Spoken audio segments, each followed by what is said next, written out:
Magandang hapon sa inyong lahat. Ito po si Herbert Curia, author, promoter ng The Critics Promotion. Ang ating boses at konstruktibong kritisismo, opinyon, komentaryo at konsultasyon sa linggong ito. Kakibat ang ating pananalig sa ating banal na Panginoon Diyos, banal na Panginoon sa Kristo at gabay ng kaliwanagan ni Banal na Santa Maria, ay hinggil sa issue ng We Boys Fail Justice on Pastor Kibuloy and SMNI case. Kabilat ka ng batikos at banat sa SMNI at kay Pastor Kibuloy at kanyang Kingdom of Jesus Christ Church. So, naharap si Pastor Kibuloy sa probe at investigasyon ng Senado hinggil sa akusasyon sa kanya at sa SMNI under Senator Hontiveros panel. So, yun yung ating tinunghayang issue ngayon, yung issue ng kay Pastor Kibuloy na di umano ay may mga kaso siyang hinaharap na human trafficking, child abuse, saka yung sa SMNI naman ay yung pagtatanggal ng prangkisa noon na kumbaga man yan ay nagkakaroon sila ng problema under his management noon. So ang Kongreso ay inobrobahan na sa third and final reading ang revocations ng franchise ng SMNI na niniling kay Pastor Kibuloy. Ang Senado na lamang ang magsasagawa ng kanilang pagpabor o hindi sa nasabing revocations of SMNI. So yun. So doon sa sa Kongreso na siya nag-initiate ng pagtanggal ng SMNI franchise o yung kanilang prangkisa na 25 years ay kumbaga man pasado na i-revoke yung kanilang prangkisa. So yung pinasa na nila sa Senado yan para sangayunan yung kanilang nais na revokasyon ng franchise ng SMNI. Sa ngayon ay ipina-aresto ng Senado si Pastor Kibuloy sa kanyang hinipagdalo sa mga hearing ng Senado at pinakasuhan na rin ito ng non-bailable case sa Pasig Regional Trial Court sa kinaharap nitong kaso ng qualified human trafficking at child sexual abuse, etc. Yung paglabag sa 71610 71610 yun nga. So yun yung mga kasong hinaharap ngayon ni Pastor Kibuloy na siya ay may hearing ng Senado na yan yung sa SMNI, yung sa issue ng trafficking and child abuse sa kanyang pamamahala nung Kingdom of Jesus Christ sa Davao.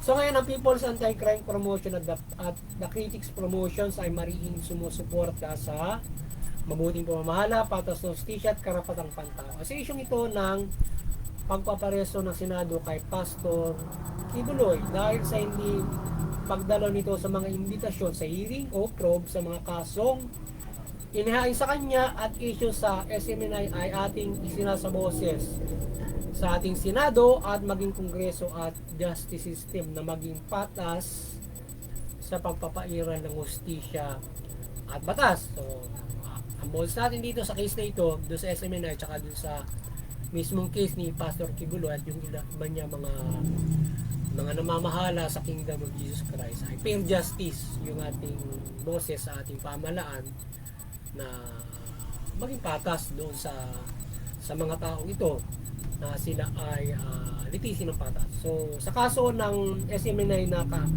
kaya ito nalalagay sa revocations ng license nito dahil sa issue ng red tagging at mga fake news nito ng isang segment yung nila, etc. Ang kaso nito at ground for revocation na dahilan ng Kongreso. So ang ating opinion dito ay masyadong over-justified o sobrang hinusgahan itong SMNI dahil sa ginawa nitong pagbabalita ng mali. Di umano laban kay Speaker Romualdez. Tapos hinanapan na ito ng mga mali sa pag-ooperate ng SMNI. So yung mga kaso ng SMNI na sinasabi fake news sa red tagging. So ang ating sa tingin natin na over-justified dito nung ating kongreso.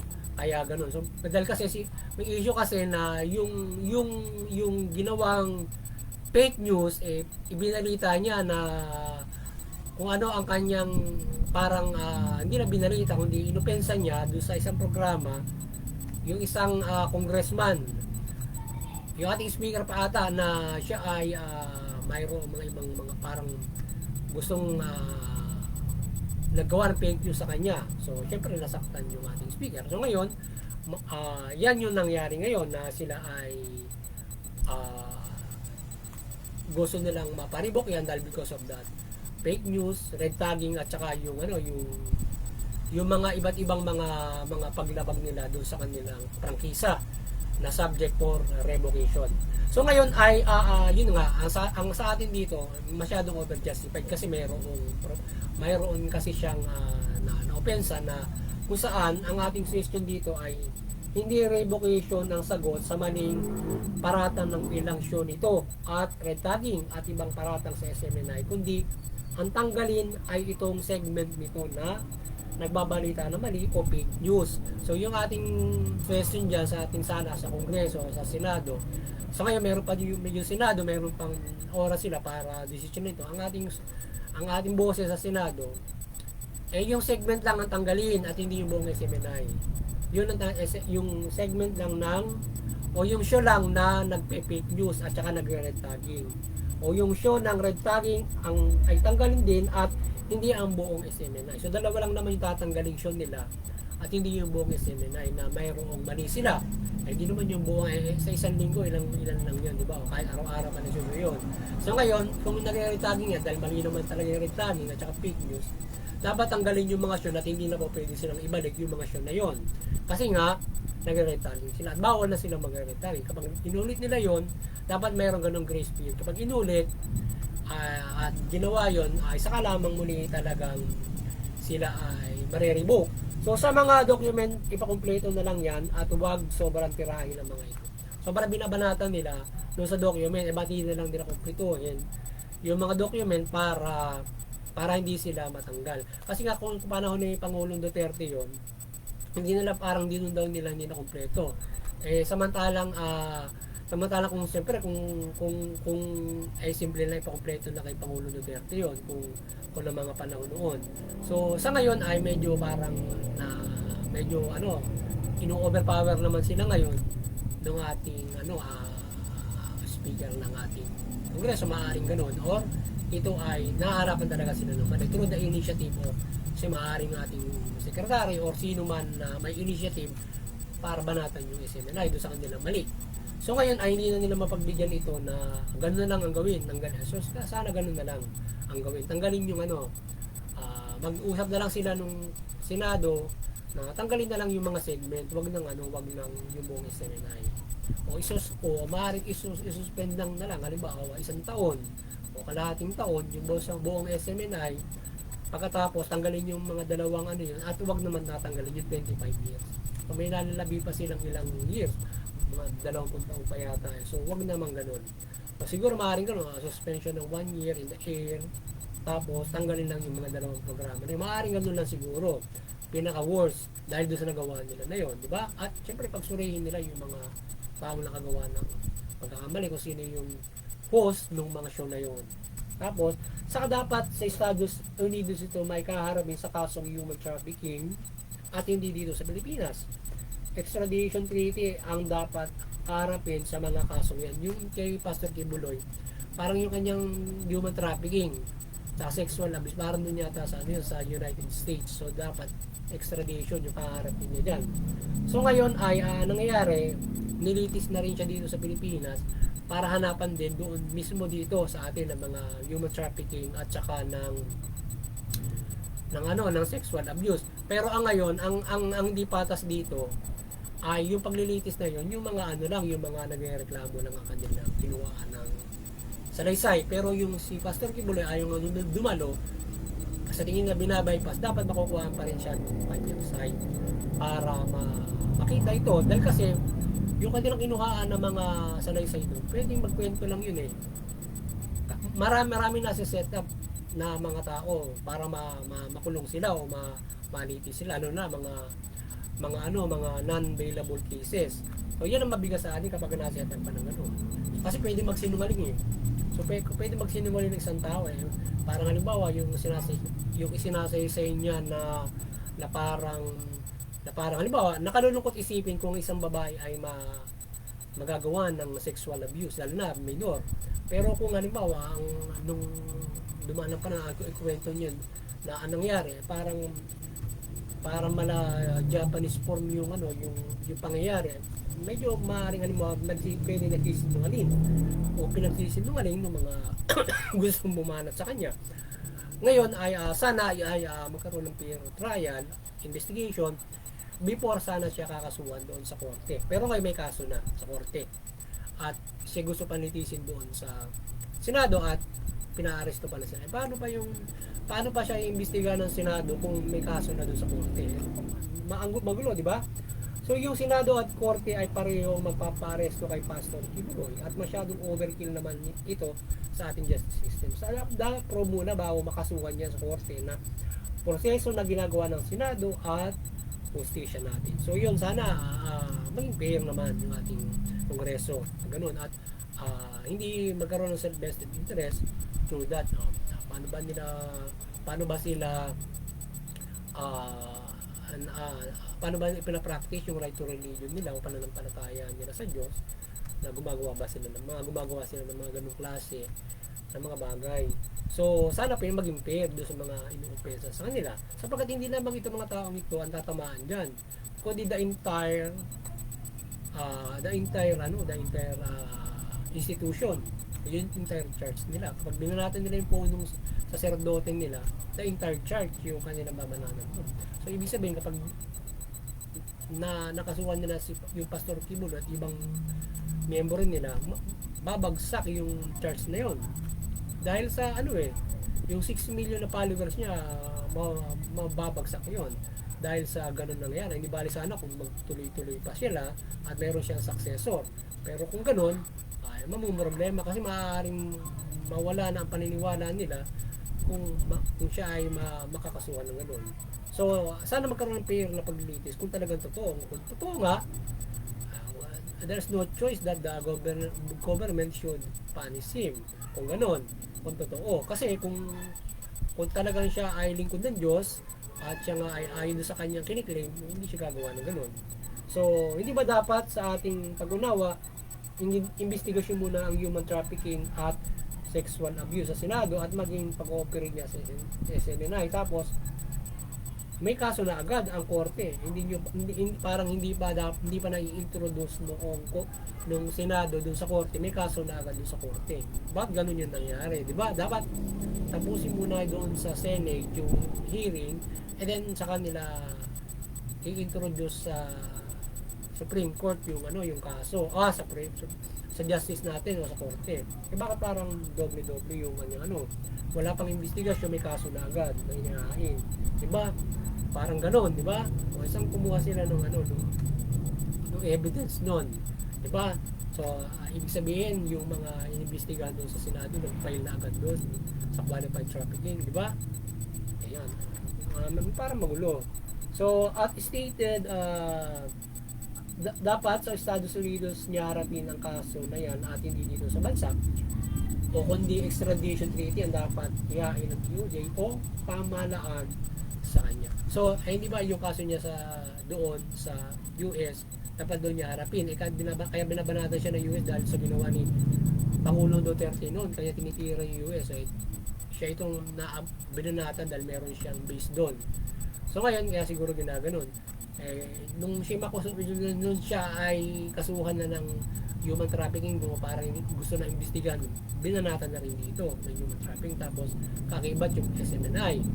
So yun yung ngayon, yun yung sinasabi na parang na-over-justify yung tao. So maging fair yung ating gobyerno aftering the person. So nasaan ang fair justice dito? P-Boys, fair justice para patunayan niya mga allegation sa kanya sa katotohanan at hustisya. So sana walang personalan ika nga. Talagang pagpairan lang ng batas at sigurado dapat talaga tayo ay maging makadiyos kung papaano tayo magpapairal ng hustisya at pagdating sa mga tao na mga nagkakasala. So baka kung halimbawa kung tayo ay ang reliyon natin ay iba, maging makadiyos tayo, pero kaya natin siguro binabanatan siya. Pero tingin ko hindi sa reliyon kaya binabanatan siya para hindi dahil doon sa mga political na opensa. So ngayon kung tayo dapat ay maging makadiyos for the fair justice. So gabayan tayo. So ano man ang paniniwala ni Pastor Kibidoy at mga followers niya o leaders niya ay respeto ito with human rights in religion, at kung tingin nila ay ibang paniniwala nila o panloloko lang ang kanyang gawa, ay just nanguhusga sa kanya doon sa mga ganun. Pero regarding that, wala tayong nakikitang problema sa kanya. Besides, hindi naman nagkakalat ito kundi nag-iipon ito o gusto doon dito na pagharian ng lahat for God sa proseso na kanyang nais. At hindi naman siguro niya tinuturuan at ng leaders niya na lumabag sa batas ang mga followers niya. Kundi nasuporta pa sila sa pagkakaroon ng leader ng pamahalaan. So ibang usapin nga lamang yung mga doktrina. So yun kung halimbawa, sa tingin ko hindi naman yung pag-opensa sa church ay yung problema as in ganun yung paniniwala niya, kundi politika. Tingin natin pinupolitika to So kaya sana maging fair na lang, kasi wala naman siya talagang sinasaktan tao under wala siyang piniperwisyon tao under his charge. Wala piniperwisyon yung charge niya sa tingin natin. O kung meron man na iba, ay yun ay kanyang dapat niya papanag. Ngayon kung ang tingin kasi nila sa ating muni-muni at kuro-kuro doon sa under sexual abuse nila ay sa dami ng pera ng simbahan nila, ito mga leader na to kahit model pa ang kanilang gawing parusan, kaya nilang bayaran yun. Kung gagawa din lamang sila ng mga kabuktutan o hindi mabuti, at hindi namang abuso pa ng minor o to put them into risk o yung kanilang miyembro. Kasi kung gagawa ng kalokohan na rin ba yung Pastor Kibuloy bilyonaryo yun kahit model kaya yung bilhin, tapos yung miyembro niya gaganunin niya, di ba? Take a risk. Alam mo ilang miyembro yung kanyang yung nililitin, para 3 yata lang. Hindi naman 3 kayang bilhin ng model para magparaos siya, di ba? O kahit minor pang gano'n niya kung siya maggagawa ng kasalaulaan because of the money, di ba? Matatago yun hindi malalaman ng lahat kat miyembro niya kung gagawa siya ng kalokohan. Kaya lang kasi kung gano'n ang gagawin niya, sisingaw kagaya ng nangyayari ngayon. Kaya sa tingin ko iba hindi maaaring hindi, pero ang kailangan talaga rito ay isang fair trial, kasi nga tayo ay syempre tayo ay pumoprotekta ng karapatan, lalo na yung kababayan. So hindi naman natin gugustuhin na may maabuso siya. Hindi natin pinapayagan yung church na yun abusado yung mga leader, lalo na yung kanilang punong pari. Siguro kung minsan na nangamura yun siguro baliwala, makahingi ng kapatawaran siya. Pero kung ganyan na mabigat na mga abuse na sexual abuse ay sana yung malilitis ng pin. Pagdating naman doon sa sa ginagawa naman nilang solicitation ay madaling kumuha ng legal documents niyan, maging dito sa Pilipinas or abroad. So ginagawa pa ng mga nais kasuhan silang human trafficking, and ang solicitation nila doon sa Estados Unidos. So pagdating ng solicitation, di ba madaling ikuha ng kanya sa barangay pwede ka magsuli. Pagka ikaw ay gagawa ka ng isang kung anong programa, pwede ka mag-solicit. Di ba? Magbagbahay-bahay ka, manghihingi ka ng pera. Para, usually kasi yung simbahan, ay kinabubuhay niyan solicitation, donasyon. Kasi yan naman kasi nasa Bible din yan, na sila ay dapat din namang makinabang doon sa pagpapala na ginagawa ng iba. Diba? So yung miyembro pwede mag-share, ayon sa kaya nga lang. Diba? Doon sila nabubuhay kasi yung hindi po pwede, kasi yung simbahan magbi-business para sa kanila. Kung meron silang, yun yung gagawin, kasi wala naman talagang simulang pera yung simbahan. Yung mga tao ang tutulong sa kanila nananampalataya para sila ay umusad, di ba? So, ganun talaga yung proseso ng simbahan. Walang simbahan na talagang mayaman ka kaagad talaga, di ba? Mula sa Panginoon Kristo na hindi niya ginamit yung kanyang kapangyarihan, gumawa siya ng kabang-kabang pera para gawin nila. Kanilang inano rin sa mga nagbibigay sa kanila ng tulong. So kaya yung simbahan diyan, lahat ng simbahan, kahit Katoliko diyan, diyan din siya nabubuhay sa donasyon ng mga miyembro, di ba? Sa mga, di ba, pagka tayo nga ay nagsisimba kapag dumarating na yung donations, di ba? Tayo ay nagdo-donate, pare-pareha, mga ganoon, di ba? So isip ko ganoon nga lang binibigay natin. Pero kailangan nila yun para mabuhay sila at magabay tayo doon sa pananampalataya, makapagpatayo ng simbahan, makapagpatayo ng, ano ba, ilabanata mo siya doon sa solicitation, anong tawag doon? Yung qualified human trafficking. Tapos makikita mo yung meron siya napakalaking dome, may mga simbahan siya. Dinadala na niya yung pera, meron pa siya sa iba't ibang bansa. Hindi naman siguro niya binubulsa na gano'n na lang, di ba? So ibig sabihin mayroong makikita doon nabubuhay yung yung mga simbahan at mayroon talaga nakikita na talagang ginagawa. Para alas mapalakihan nga sila nung nung iglesia doon sa kanilang mga dome, di ba? Sa Davao. Di ba? Kung nagsulisid, may pinaglagyan sila ng pera nila, di ba? Sa simbahan nila. So malinaw na sila ay may nananampalataya yung mga tao na yun. Bagamat ano man yung kanilang way na hindi naman gusto ng iba, ay dapat naman tayo ng respeto sa reliyon. So tayo ay Kristiyano Katoliko. So iba yung ating pananaw sa pananampalataya sa Panginoon, sa mga Panginoon sa Kristo doon sa kanilang doktrina. So ngayon ay hindi naman tayo ganun kasarado para i-disrespect yung kanilang reliyon at maybe their kinakaharap ng kanilang mga tao ron. Fair justice, kasi yung Diyos, paniniwala natin, fair justice, tayo ay nasusulong ng karapatan, fair justice, good governance. So fair justice ang ilapat doon, di ba? So ngayon, yung binigyan ko din paliwanagan, under doon sa kinakasuhan siya ng solicitation, doon yata yung qualified human trafficking Diyan yung mga simbahan diyan nabubuhay sa solicitation. Lahat ng simbahan, hindi naman mismo doon sa mga may Yung iba siguro kung dati kung ikaw kasi kung meron kang pera, maaaring gamitin mo yung pera mo. Pero usually it operates kasi doon sa tulong ng mga tao. Kasi hindi ka, kung ikaw pari ka, magbi-business ka pa, magtatrabaho ka pa para hindi ka magpo full time doon sa iyong pagpapari. Ay mahirap 'yon. Hindi kagaya nung tayo, kagaya natin, nagbabahagi lamang tayo. Hindi tayo lumapari para mag full time para ibahagi yung salita ng Diyos, di ba? So, yung mga pare, kailangan full time dahil kailangan gagawin natin yun, di ba? Para magbahagi ka ng salita ng Diyos. Even though ako, pwede ako mag full time magbahagi ng salita ng Diyos, ano ikakabuhay ko ngayon? Siyempre, meron dapat tumulong sa akin. So, kaya para ako ay makapagbahagi ng salita ng Diyos, unang-una, personal, siyempre may trabaho dapat ako, and then, saka ko siya tutustusan para makapagbahagi ako kung ano man ang maaaring kagastusan doon. Pero doon kinukuha nung mga simbahan yan, yung sinasabi yung qualified trafficking. Kaya inimbestigahan mabuti bago, kasi madaling ikuha ng dokumento kahit sa Estados Unidos ka pa, di ba?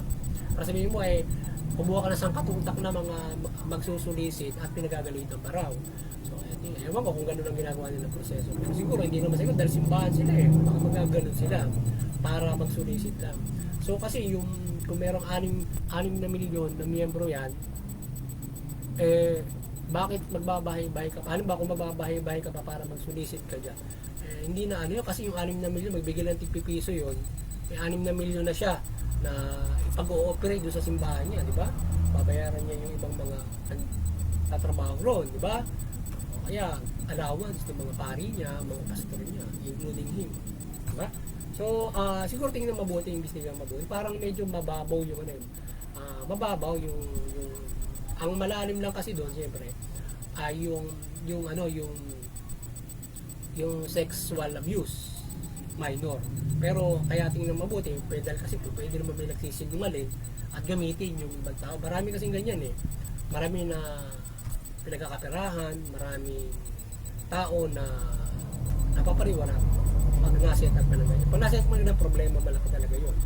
So, again, po, fair justice ang boses natin dito at anuman ang kaharap ni Pastor, Kibuloy at naway mamayani ito with God and Jesus Christ blessing for good. Opo. Sana mamayani yung patas ng hustisya dyan para mabigyan ng hustisya kung talagang totoo yung na permission niya na sinasabi yung nagpahayag doon na sa Senado na siya daw ay ginawa ng kahalayan ni Pastor Kibuloy. Ano ba ganun, no? Parang malati pa mga Japanese form yung kanyang mga iniher doon pero sana tayo naman ay nagsumisimpatiya na sana kung siya ay nagawan nga ng gano'n maparusahan talaga syempre itong gumawa, pero kung hindi naman mapagsiya niya sa Panginoon Diyos yun kung gano'n. So ang kaliban ng kanibalan ng mga gumabay sa ating lahat mula pamahalaan at mamayang Pilipino at tanibayan ng mabuting balita. At ang pamahalaan ay mamahala ng mabuti. Ang mamayan ay sumunod sa pamahalaan sa gayong bumay tayo ng mapayapa at ayon sa ating karapatan at maunlad na pamumuhay sa gitna ng mga taong liko-liko ang pamumuhay. Yun. Muli ay ang kaliwanag ng Ibanag Santa Maria ay magliwanag sa lahat mula sa pamahalaan. Mabibilig yung pamahalaan, mamahala ng matuwid, mabuti, patong justisya, sumunod ang pera ng karapatan ng tao. Yung mamayan, sumunod sa pamahalaan, sumuport sa karapatan ng tao, patas ng justisya, yan, mabuti po mamahala. Sa kaya makapumay tayo ng mapayapa. Makapagpakaulan tayo ng madali. O maging masagana tayo kung wala tayong hidwaan, magkakaiba ng pananaw para sa ating kaunlaran. So yun, magandang hapon sa inyo lahat. At ganda po. Sana nakapagsabusan mo tayo ng konstruktibong kritisismo, opinyon, komentaryo at konsultasyon sa lingito. Magandang hapon sa inyo lahat. God bless you.